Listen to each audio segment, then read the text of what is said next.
sou apenas servo, seu amigo me tornei.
Coisa boa, né?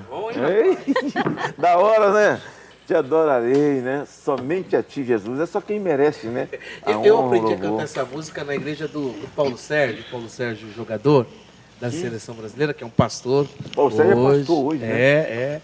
E na igreja dele essa música era um maior sucesso. Eu entrei lá, eu vi aquele povo cantando, aquela emoção, né? É muito bonito. Se entregando, né?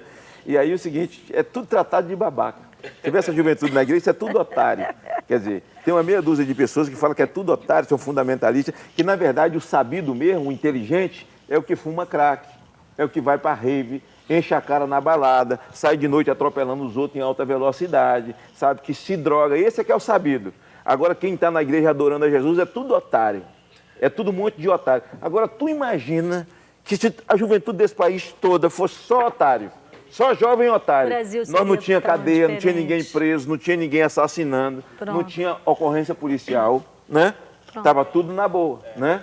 Agora você vê, meia dúzia de... E eles se acham o suprassumo da inteligência. Os próprios seguidores e a própria evolução da internet. Eles são a própria globalização. Eu fico pensando, rapaz, toda vez que eu estou no avião, eu olho assim para baixo, fico doido para ver uma pessoa lá embaixo, não vejo, cara. E assim, é grande, eu fico assim olhando para baixo, assim, meu Deus. E quando vai se aproximando da cidade, que eu começo a ver as casas, eu fico doido para ver uma pessoa, não vejo.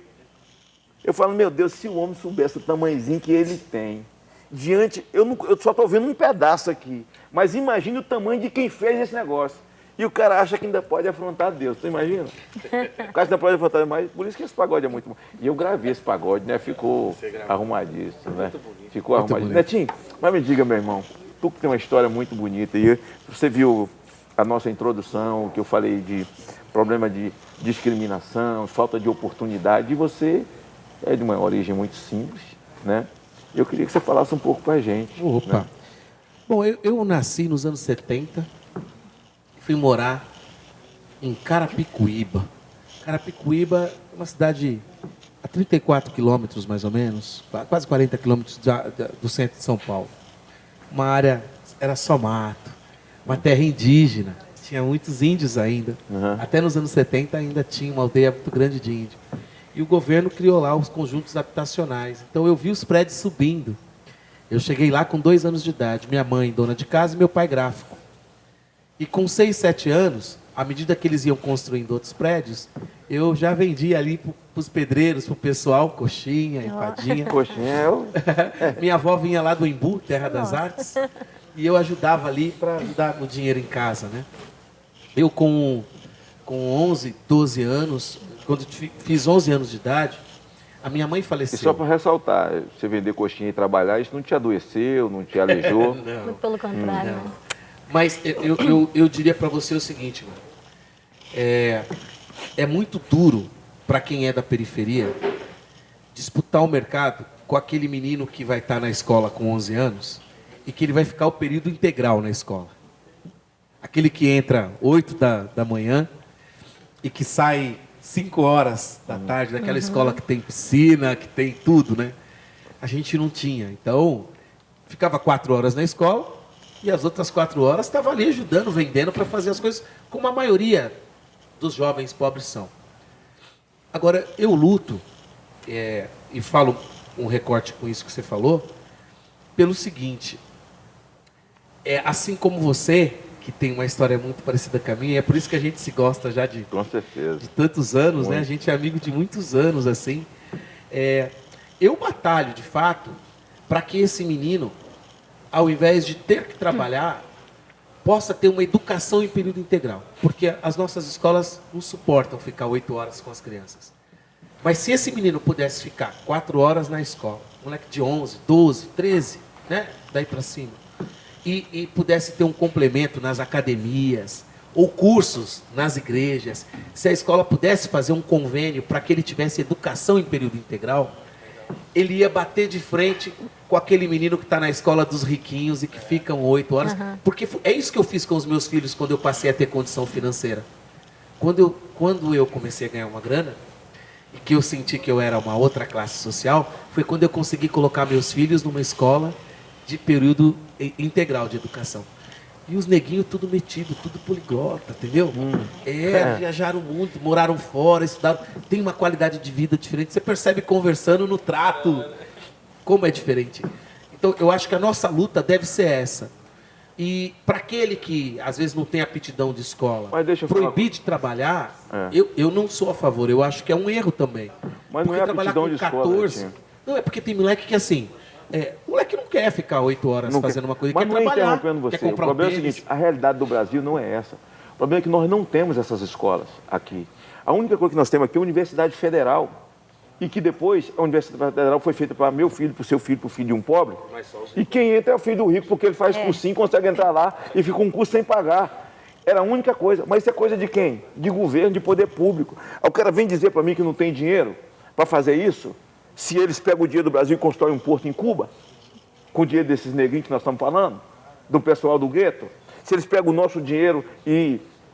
Rapaz, um cara de quinto escalão, depondo na CPI da Petrobras, de quinto escalão, o cara devolve 264 milhões.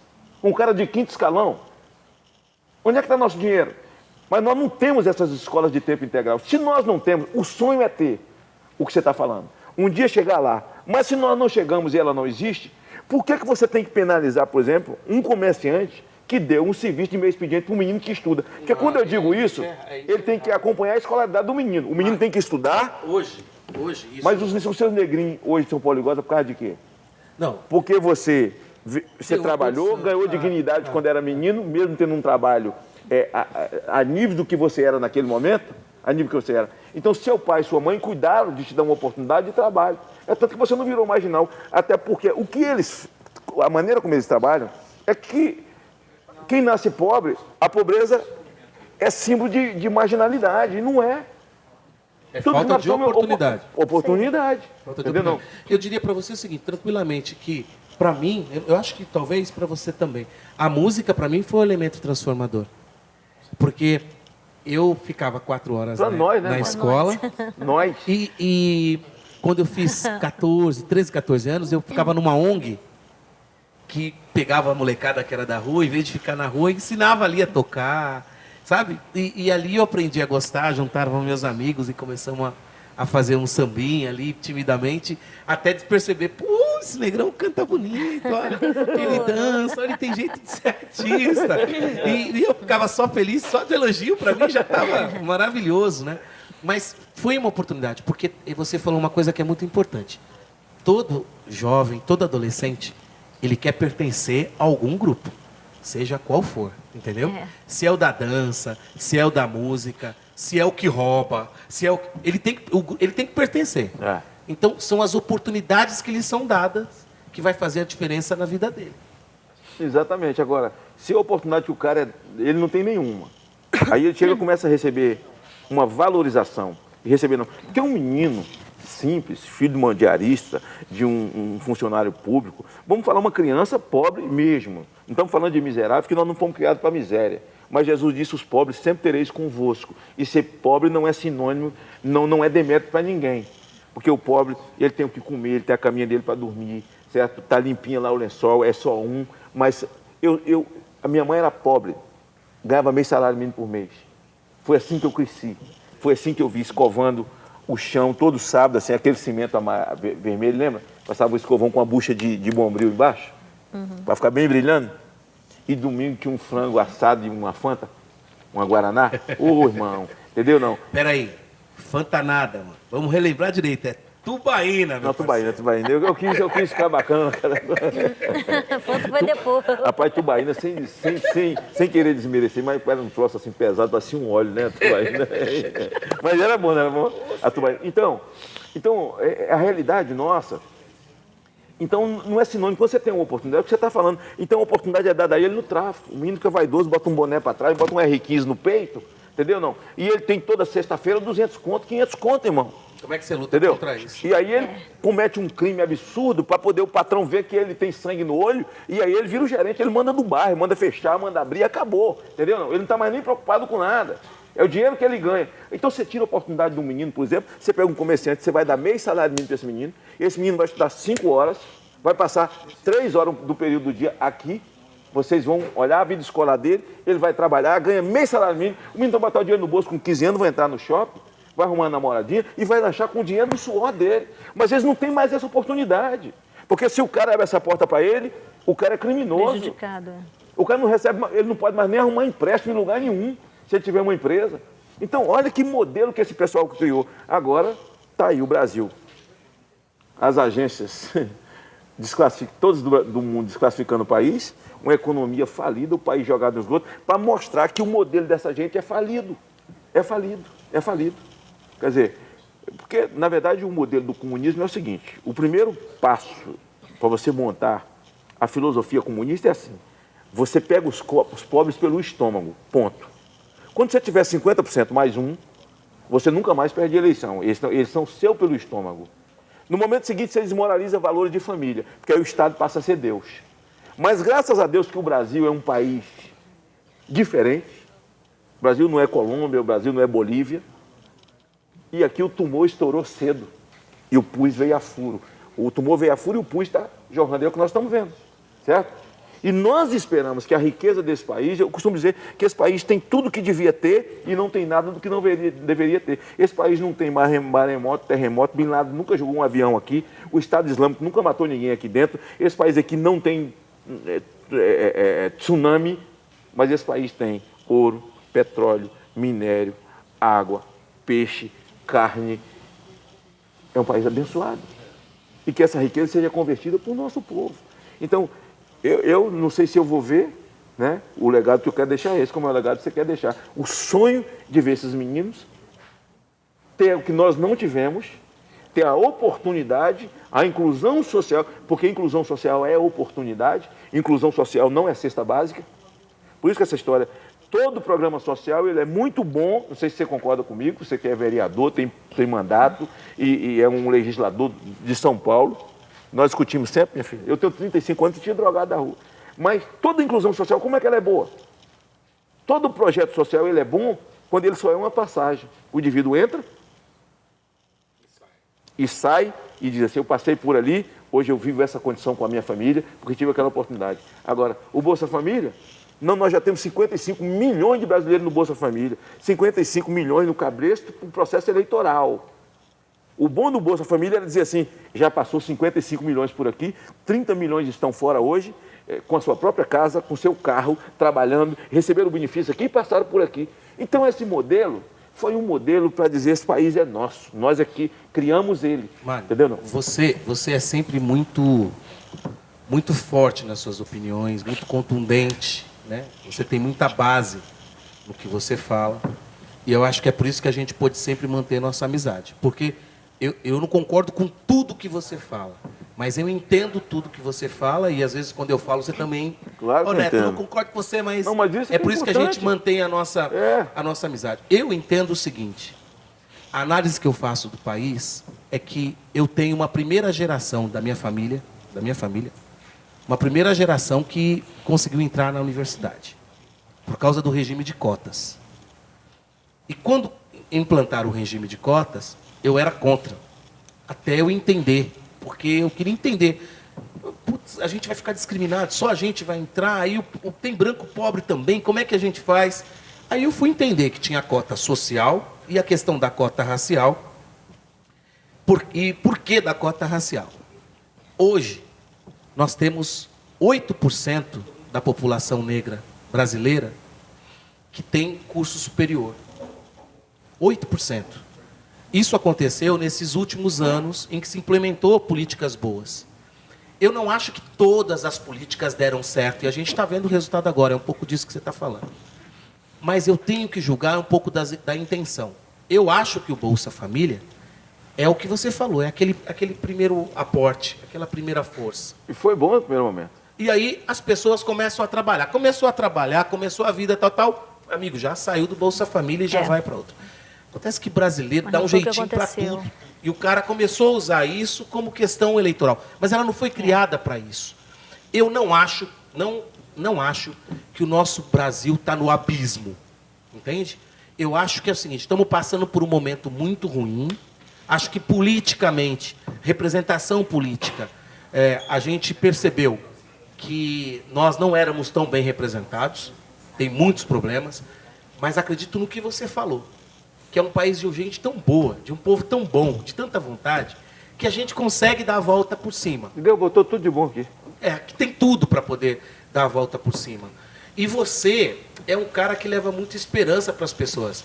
Eu vejo nos seus discursos, como você fala lá, como você é inflamado. Você viu as meu coisas discurso, que você fala. Eu Você tem tempo? vejo na TV Senado você falando assim, e eu fico falando para todo mundo, esse cara é meu amigo. Tá? Irmão. Aí, Olha, eu vou falar disso nunca mais, eu comer feijoada na sua casa. você está muito metido, vocês ficam lá só no Senado, Vamos levar não tem essa tempo branca para lá, mim. porque esse aqui é a pessoa de preto, nós estamos aqui na senzala e ela está de fora. É aqui, verdade, entendeu, verdade. Né? Tem que vir pro gueto com a gente aqui. Estamos ouvindo, eles não dão oportunidade de falar. Hein, Jô? Não dão oportunidade, a gente fica Os ouvindo. políticos começam a falar e... Por isso que eu saí. Não, Desculpa, eu a fui primeira-dama é que pode falar aqui. Mas ela é deputada federal. Eu fui deputada também, federal, também, né? mas saí, acabou. Mesmo assim, a gente curte, né? Tem que ter alguma coisa para falar. A gente voltando a falar de criança, então deixa a gente já se metendo aqui. Eu acho que, de repente, algumas medidas tomaram porque realmente existe o trabalho escravo, né? Isso. Então, com crianças, exploram. Verdade. Mas claro que não pode generalizar. Não pode generalizar. Né? Não é Mas mesmo? que existe. Mas também existe os telefones que a gente pode denunciar, né? Tanta gente que está nos assistindo denuncia. Então a gente acaba com isso. O Entendeu? trabalho Mas escravo, as por pessoas exemplo, não procuram ajudar. Quando você pega uma criança trabalhando numa carvoaria no meio do mato. A gente uma criança com reconhece 12, quando é uma 13 anos de exploração ou idade, não. Entendeu, não? Eu lembro de uma coisa que é importante. Olha, você pode entrar na conversa aí também, viu? meu Entendeu? mano. Contar suas- entendeu? Não, mas Não, nego não, é a vida. Mas, não tem, nós estamos falando isso, da na vida. verdade, é a atualidade. Ô, Mário, É esse cara assuntos. aqui, ó. Aqui é o Mi, ó. Esse Mi. O Mi cresceu no mesmo bairro que eu antes de eu ir lá pra Coab, né? Não, quando minha mãe morreu, eu fui pro Parque P. Aí, com 13, 14 anos, a gente se conhecia. Eu casei com 15 anos eu comecei a namorar, com 16 eu casei. Uau! Primeira namorada e tal. O Mi era todo cabeludo. O Mi era cabeludo. Não dá nem pra imaginar um negócio desse. E skatista. O Mi andava de Era skate tal. Rapaz. E tinha os amigos dele e tal. E o Mi paquerou a minha mulher. Já era um negrinho A metido, minha né? namorada, Antes de vou contar. casar. A minha namorada e tal. Aí, meu, descemos Mi, numa turma lá, se vamos pegar entregando. o Mi, aquelas coisas do. Uau! Uma turma pra pegar o Mi. Mas chegou lá o Mi com esse sorrisão aí, com esse jeito dele, tal. Meu, para de mexer com a minha mulher. Não mexi com ninguém, mas chavequeiro. Não, mas eu não tinha verdade. Paquerou. Não tinha casado nem nada, né, Mi? Sua esposa te ouvindo em casa, mas no passado. Mi, a gente veio se encontrar anos depois. O Mi fazendo samba com o pessoal do Catinguelê. Isso daí. E a música nos aproximou, né? Isso de mesmo. tantos anos. Mas nós éramos de uma época, olha que engraçado, em que roubar era bonito. O cara que não roubasse no bairro que a gente morava, É verdade. era o bobão, era o... Otário, né? E a gente contrariava as estatísticas, por causa da música, a gente, e o Mi por causa Ô, do Neto, esporte. deixa eu contar um fato aqui, Magno, Lauriette, ouvintes e telespectadores. Você talvez vai se lembrar agora, nós pegávamos ônibus pela manhã, Magno, 6 horas da manhã. Nós tínhamos por volta de 14, 15 anos. Eu trabalhava na Henrique Schalman e eu me lembro que o Neto trabalhava lá na Boa Vista, no centro de São Paulo. E essa foi a nossa cultura. A gente preferiu e optou trilhar por outro caminho. O caminho da paz, o caminho da música. E hoje estamos aí. E esse garoto veio de onde, hein? Como é que é? Christian. Dior. Vai lembrar do Dior. Você está ganhando alguma coisa da Christian Dior? Não, acho que a Christian Dior podia entrar com patrocínio. Por isso que eu estou falando, você está ganhando alguma coisa, você está fazendo um merchan aqui de graça e eles têm que entrar. Eu vim de Guaianazes, zona leste de São Paulo. Lá o bairro era mesmo procedimento. Né? Se você não batesse no menino, você não era ninguém. Então, se você não rouba lanche de um amigo, você também não era ninguém. Se você não taca papel na professora, você também não era ninguém. Então, rolava muito esse estímulo à violência. Então, o bairro lá era bem tenso no início. Hoje é muito diferente. Então, hoje veio desde lá tendo uma expectativa de esperança. As pessoas que estão saindo hoje voltam, dão uma olhada. Hoje tem até hospital, cara. Que na época era algo muito estranho, distante de acontecer. Então hoje a realidade da cidade de Guaianazes é uma cidade de uma nova visão, uma nova sociedade entre a convivência e a não convivência com o crime. É isso. E a música teve importância também na tua formação? Na época, sim. Naquela época que eu morava em Guaianazes, eu tive uma experiência no SBT, que naquela época eu cantava no Pequenos Brilhantes. E lá tinha uma atividade que crianças vinham, se apresentavam, faziam números, e dali a galera começou a assistir. E daí eu perdi aquele lance, aquela análise, pô, se você não está batendo no cara, mas você é alguém, sabe? Então, mudou exatamente, né? mudou o foco desses caras. E ali, na época onde eu morava, assim, cara, morria muita gente, muito crime, muito assalto. Você via muitos carros parados na rua porque já sabe qual que era a fita, esse é o nome utilizado. E depois dessa época, dessa atividade no programa, as coisas começaram a mudar. A minha vida mudou, criamos um coral dentro da escola, a partir dessa iniciativa daquele programa, foi um negócio bem diferente. A gente podia ver se arranja aquele vídeo para o povo assistir, muita gente não viu não, hein?